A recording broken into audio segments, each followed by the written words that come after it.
Hi, my name is Ashley. Hi, my name is Melanie. Hi, my name is Melly. Hi, my name is John. And we're here to report live on the state of department. Here with Mr. And we're here reporting live from Monroe Elementary. Who are we going to send it down to first, Alex? To Miss Alyssa. All right. Hi, my name's Elisa. I am the tuition and billing specialist for our department. I help families with any kind of billing questions that they might have, as well as running all of those procedures. I also help support our CCAT families as well with processing their paperwork. So this last semester, School Care Works has really helped us as far as families having the ability to make their payments online. We've doubled our tuition dollars from last semester, and we've also brought in over $40,000 worth of CCAP reimbursement for tuition. That is almost triple of what we did first semester, and I really credit you guys for that. Your ability to help families log in and out of the ATS system is really important, and thank you. You guys have also been really good about creating provider-initiated check-ins for days that they might have missed, and it really pays off. This next semester, I'm really excited to be working with Lily Lazos. Right now, she supports Margaret with some of the licensing, and she's going to be helping me with processing some CCAP paperwork. So, if you guys have any questions, please feel free to contact me or come visit at Acoma. That was a great segment. Now let's bring this down to Ashley. Hi, Ashley Adams here, before and after school specialist for the department. I have the privilege of supporting our 12 grant sites, and in addition to that, 4 partner sites, 3 with Boys and Girls Club and 1 with Mi Casa. What that means is I work very closely with the program specialists and their site staff to ensure that the programming that's being offered there is actually aligning to what was written into the grant. It's so easy to get caught up in just the day-to-day of running programming, but when we write the grants, we really look at best practices of youth development and evidence-based programming that is really going to drive youth outcomes, which is really what we want for students. And so I support them in making sure that those alignment pieces are there and help them to really be their best.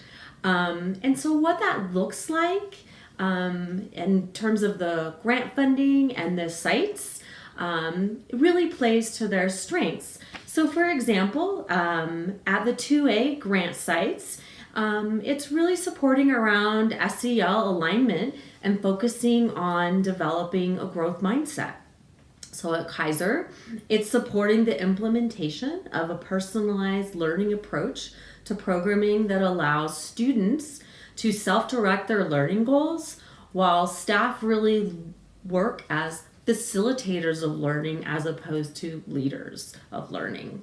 At our 21st Century grant-funded sites, they're providing programming that can impact academic growth in the areas of math and literacy in a meaningful way by intentionally integrating math and literacy into programming. For example, at DCIS at Fairmont, in their STEM programming, you'll actually see integrated math and literacy into that programming. So if you go see a project, those students are counting and measuring and predicting, and they're reading out loud in groups, and they're writing about what they're doing, and they're journaling before they start their project, supporting the SEAL-funded sites and how they support the citywide initiative to build a collaborative approach to supporting the students' social, emotional, and academic growth with the day school. At Newland, this has been supporting and looking beyond the SEAL curriculum and integrating practices and other aspects of programming and building out their daily schedule to support these changes to include daily opportunities for community building and emotion check-ins. It has been a really fun experience for me personally, and I hope for our sites. All right, So now I'm going to check and see how well you've been paying attention. And in the spirit of positive behavioral supports, it is nighttime right now. And it is time for Monster to go to bed. But before he goes to bed, he needs his nighttime snack, which is a cookie. And it's okay because he's a monster. He's not a child. So he will get a cookie for every time you answer a question correctly. So the grant partners I support are A, Mi Casa and Boys and Girls Club, B, YMCA and DAA, or C, Scholars Unlimited and Denver Parks and Rec. That's right, A, Mi Casa and Boys and Girls Club. Good job. Monster gets a cookie. Thank you. All right, next question. The 3 grant funding streams that were mentioned in this were A, SEL, 5A, 20th Century, B, PSCLI, 3B, CDE, or C, 2A, 21st Community Century Learning Center, or SEAL. That's right, C. Good job. Monster gets another cookie. Yum, yum, yum, yum. Finally, what were the 3 grant-funded sites I mentioned in my presentation? Was it A, Hallett, Centennial, and Cowell, B, Monroe, Colfax, and Barnum, or C, Kaiser, Newland, and DCIS Fairmont? That's right. It was C, Kaiser, Newland, DCIS Fairmont. Monster gets his last cookie, and now he's ready for bed. Thanks for your help.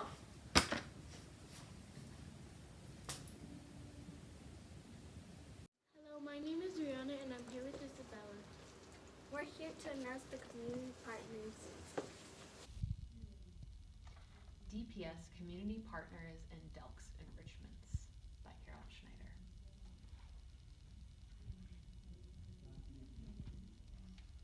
So community partners, let's just call them CP. In Denver Public Schools, there are so many outside organizations that do work during the school day and outside of school time.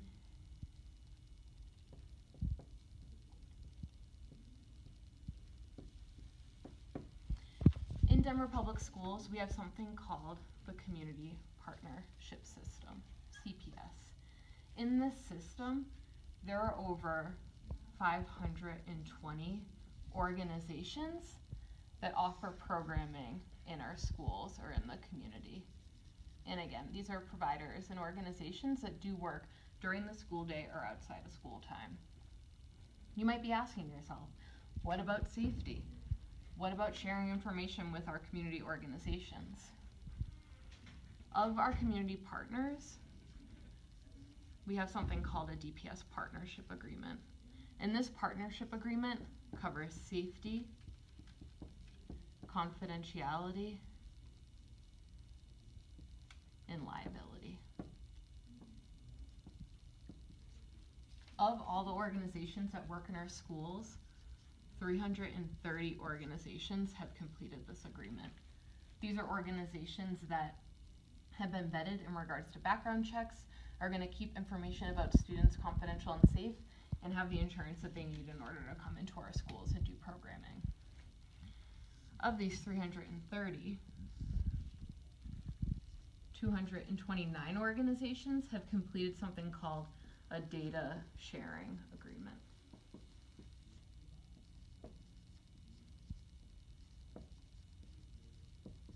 These are organizations that are really working to make programmatic changes or to have data about how students show up during the school day to best support students.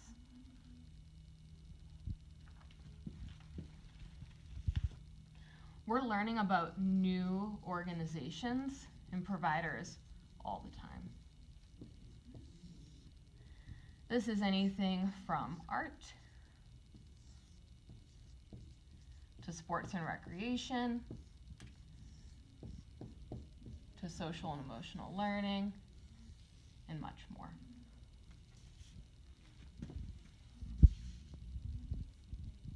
This year, we've conducted 15 new partner onboarding meetings that have brought forth 50 participants from 30 new organizations. So in the course of 5 or 6 months, we've had 30 new providers who said that they want to serve Denver Public Schools students or families. Next, I'm going to talk a little bit more about enrichment and DELCs.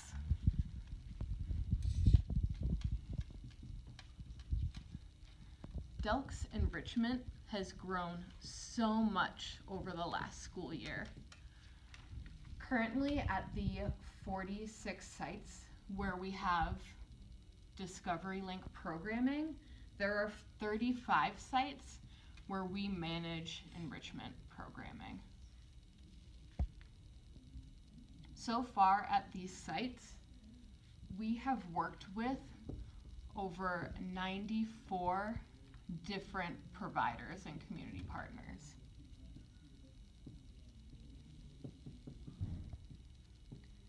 This just speaks to the need and diversity of our schools and communities to have something that reflects what our schools are looking for.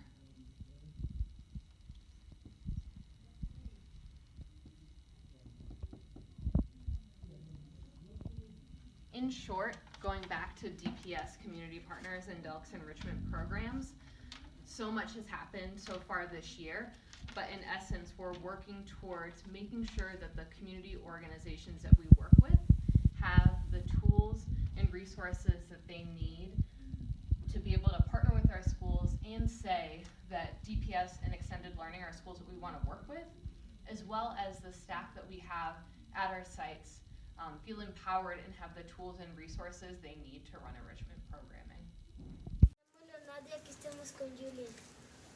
We're here to introduce Eric.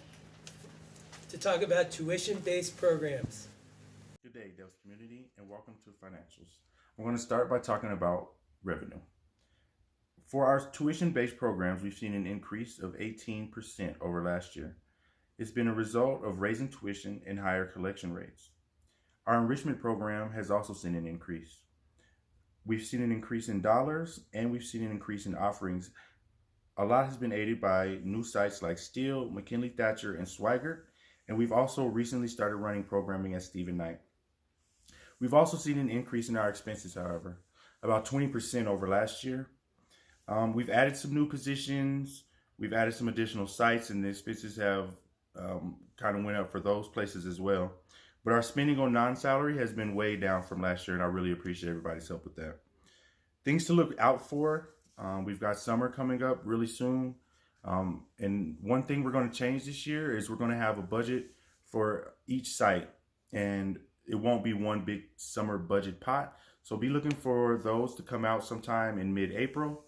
And that's pretty much all I have. I really appreciate everybody working with this year. We've had really good communication and everything's been going really smooth. As always, if you ever need anything, just contact me, and good luck on the rest of the year and have a good summer. Hola, me llamo Jade, estoy aquí con Ashley. Let's send you down to Christina with the After School Alliance.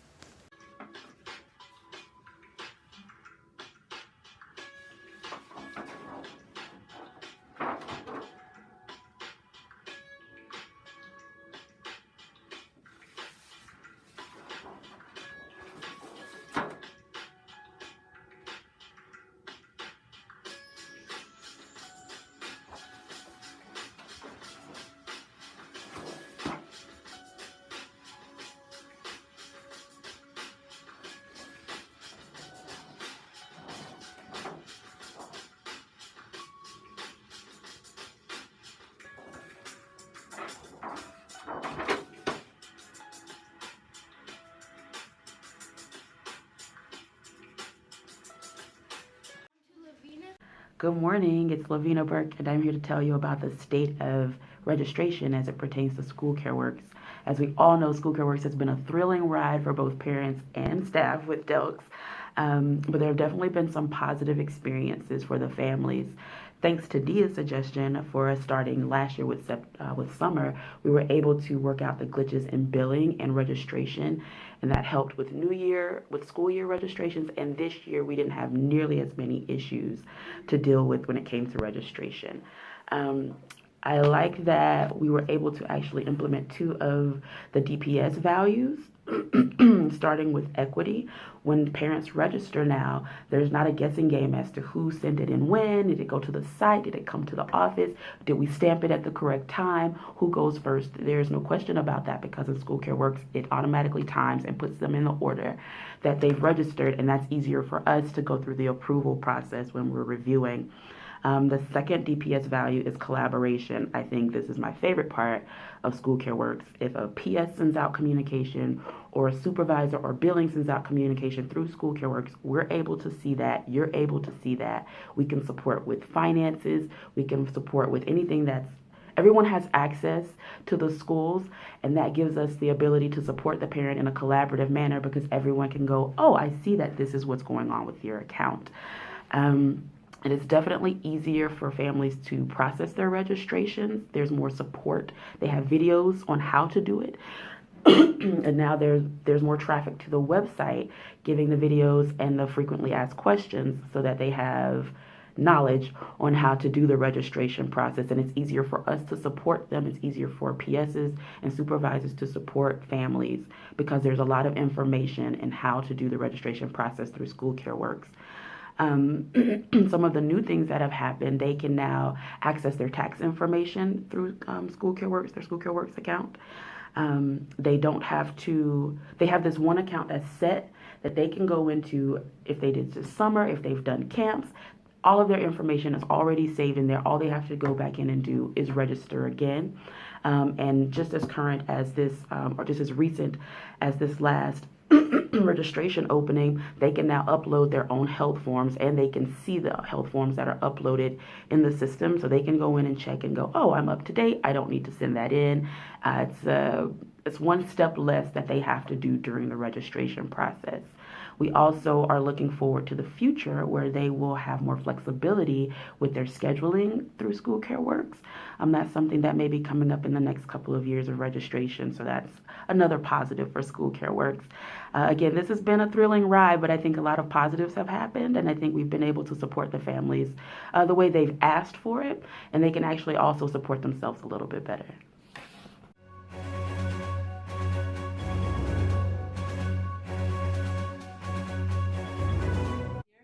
Hello, Delks. Here to help me report on licensing is our resident expert, Miss Ellie May.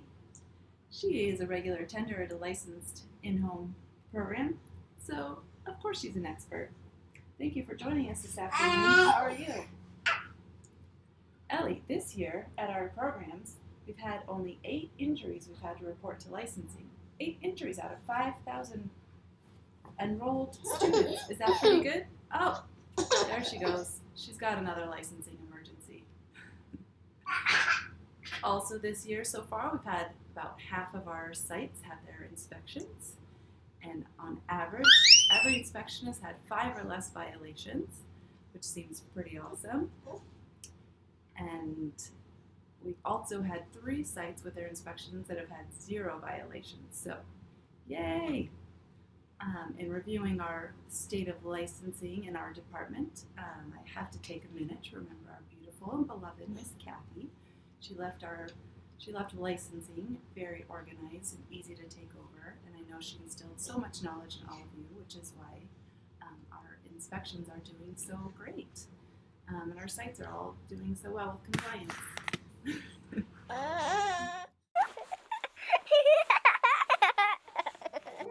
Hello? Hola? Sit here. Come here. Oh, don't run into the wall.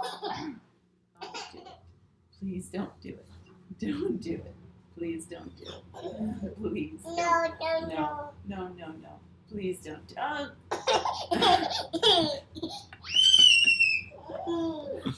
it. think 8 injury inspections. Now I don't even have the right word. Do you like broccoli? Do you like carrots? Ellie, do you like carrots? Ellie, do you like bedtime? Ellie. Ellie.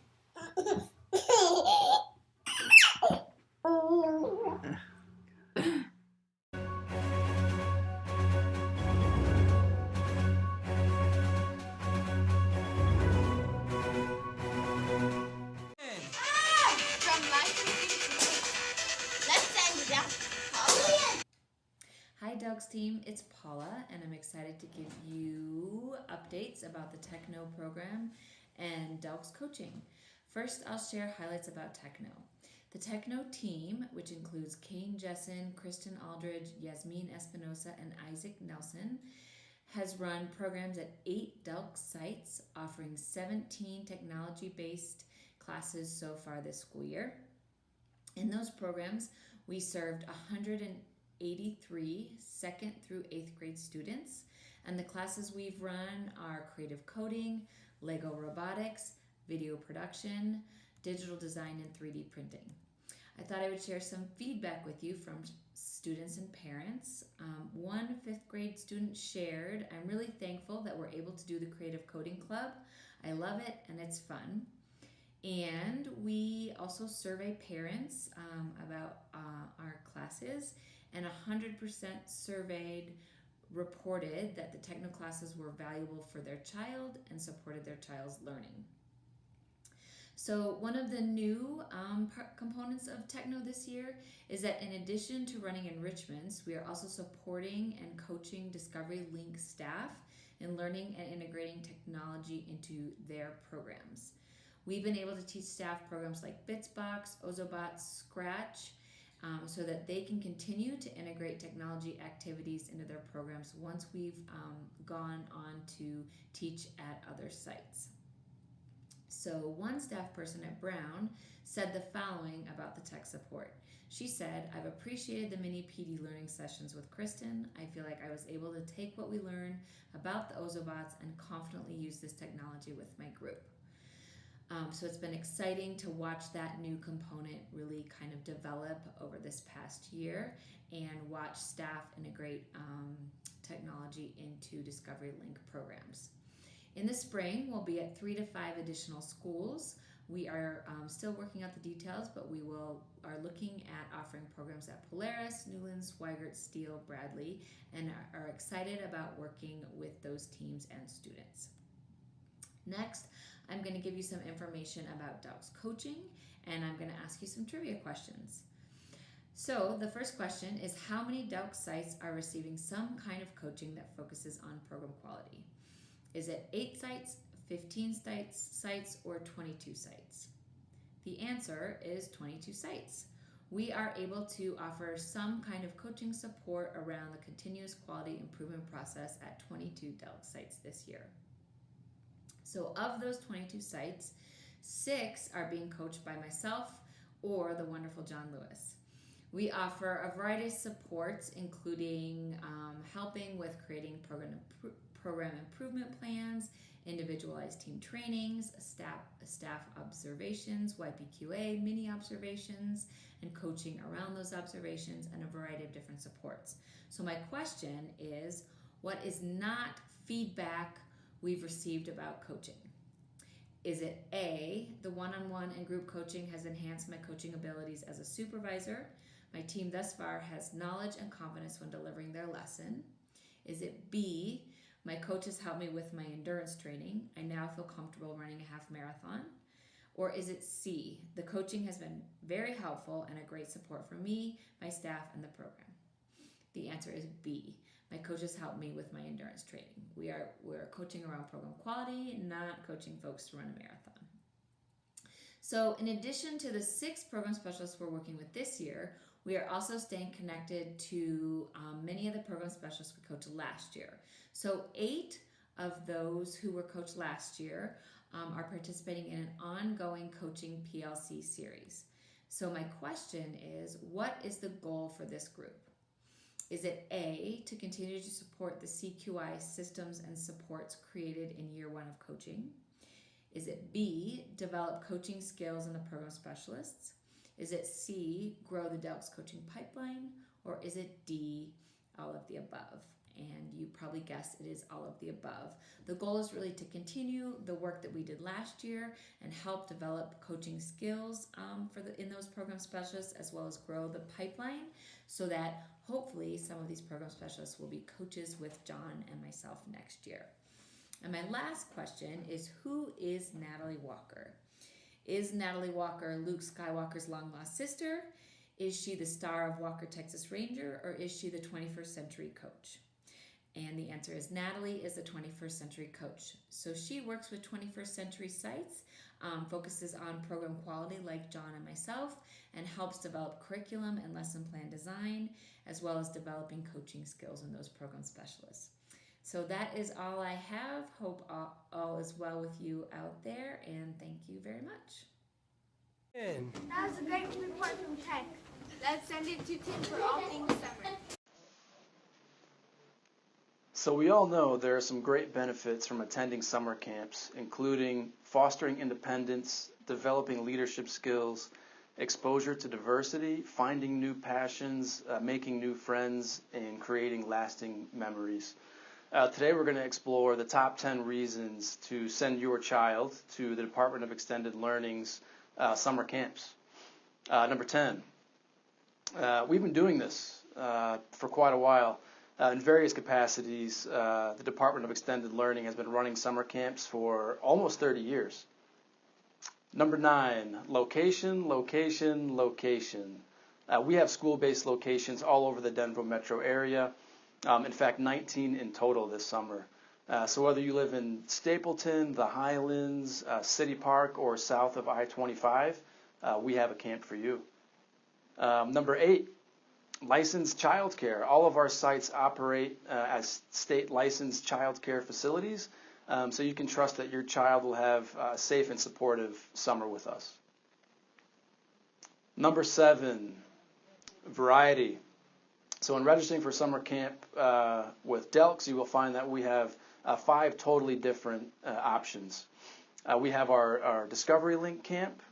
We have a free of cost camp or a grant-funded camp. We have a sports camp, in fact 2 sports camps, one of which we are running at a new location in a new region.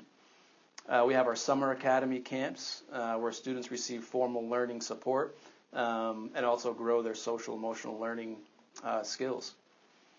And finally, our enrichment exploration camp, which is in our 2nd year of operation. And in that camp, we provide an a la carte selection of the top enrichment providers and programs in the Denver area. Number 6, affordability. So our camps are priced very competitively at under $200 per week. Not only are they affordable, but you can register your child or children on a week-by-week basis. Number 5, time and duration. So most of our camps will run for 8 weeks throughout the summer from June 10th to August 2nd. There are some other camps which are running a little bit shorter, maybe 6 weeks, depending on the type. But notably, most of our camps run from 6:30 a.m. to 6 p.m. So you can trust us with your child, drop them off early as you go to work, and pick them up at 6 p.m. at the end of the day.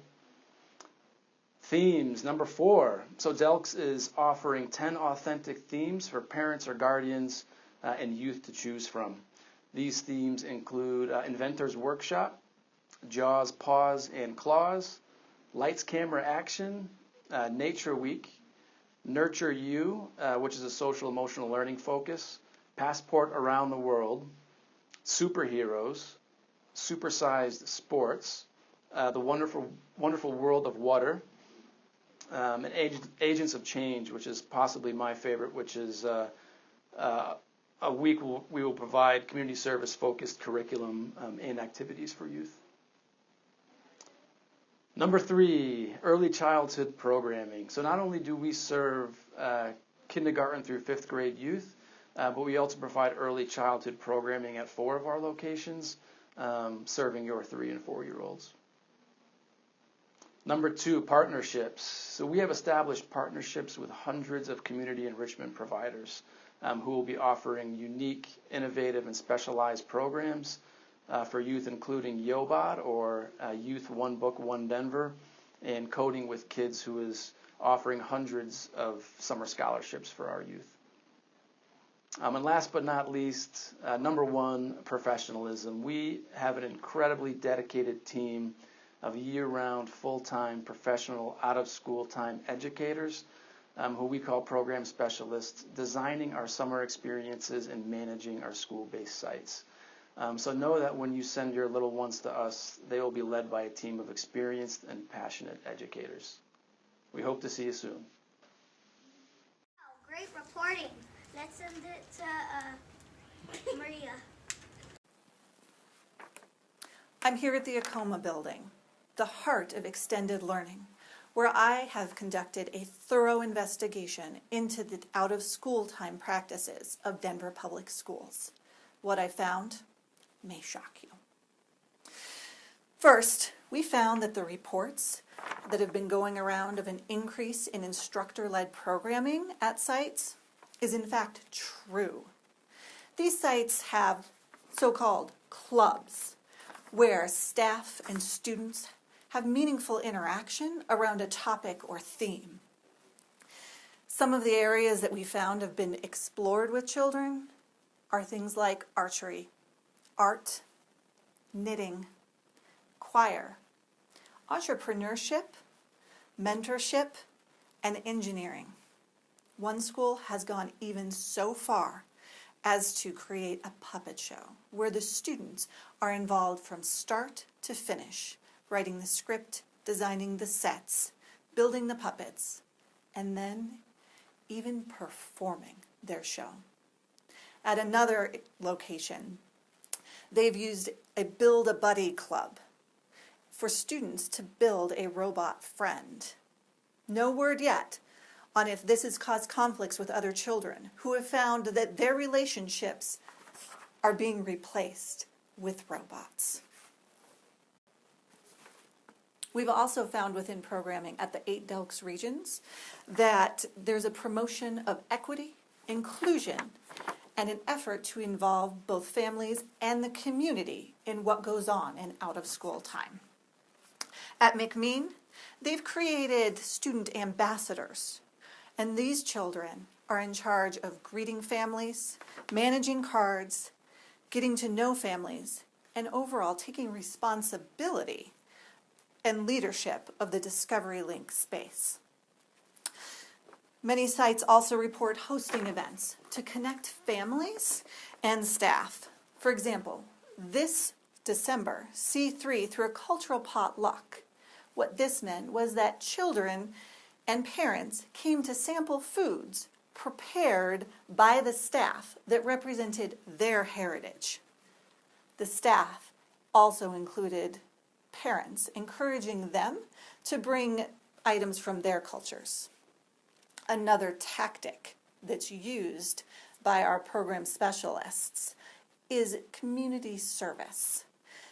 These projects encourage civic engagement of students.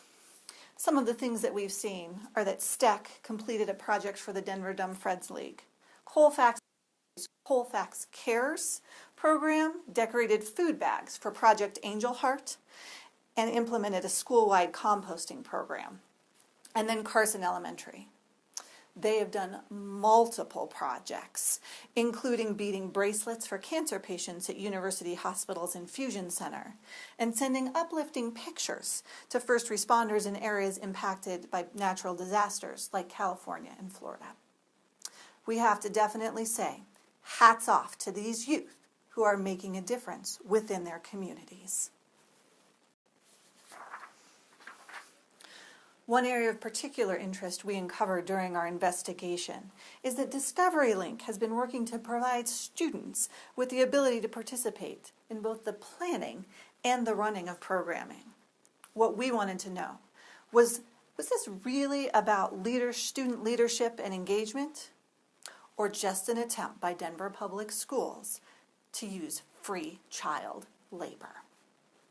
So what we found was that schools such as Park Hill have students creating lesson plans, including processes, reflection questions, and supply lists. Then on Friday afternoon, these students actually lead their sessions. Also, Brown Elementary has launched what they call their Discovery Link Leadership Council. This group of 4th and 5th graders meet twice a month to offer feedback on programming and family engagement events and student club events. This spring, Sabin World School will be building a Lego city. Students have done all of the research needed for this project, including creating blueprints of what their city will look like. And then we have Denver Green. One of their upcoming activities will see students leading and running a micro-society, an activity that's designed to build entrepreneurship, money management, team building, and communication. Unfortunately, what we found through this piece of our investigation is that this is not about child labor. This really does help students feel more engaged and like they're a part of the Discovery Link process. It deepens their learning. The next area uncovered throughout my time here at Discovery Link is social emotional learning. This is all about programming designed to increase equity and provide impactful service to students and families by helping them understand and manage emotions, set and achieve positive relationships, and make responsible decisions. Multiple sites, including Valdez and Sandoval, are using Pick-a-Pack, an engaging game-based online platform that supplements their work done around social emotional learning.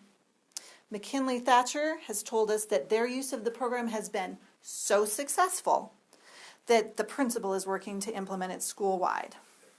6 sites are also implementing a program called Second Step, curriculum which teaches students about being self-aware and aware of others, all while supposedly having fun. As a result of this program, Newland Elementary reports that they have seen students learning to settle disputes on their own and becoming more aware of their needs, voicing when they need a break or just need some time to run their energy out.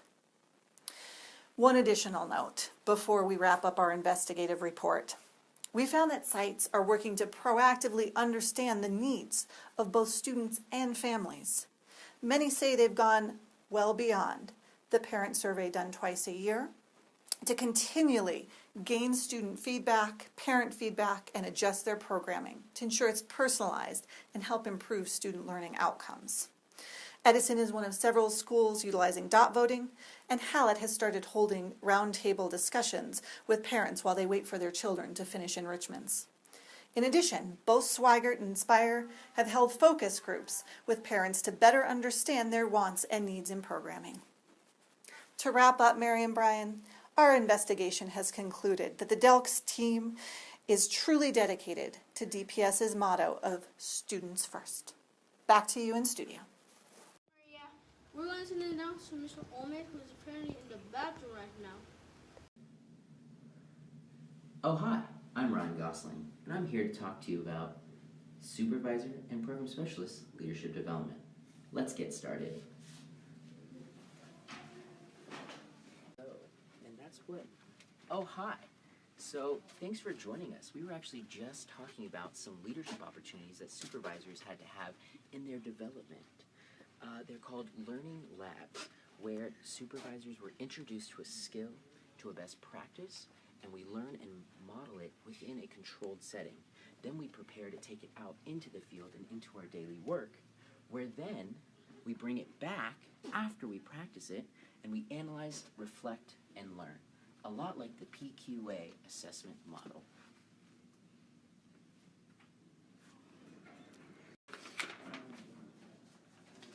Welcome to room 102. 102 is a wonderful room where many people in the department have the opportunity to do professional development. Some of the leadership opportunities and development opportunities the supervisors have had just in this very room through the Learning Lab is based around self-awareness and body language training, as well as using data to set goals, coaching, building sustainable accountability systems, and In general, developing others. These have been learning labs, again, those 4-week cycles. It's a great opportunity for us, and we hope to expand it and bring it to ourselves and others more often.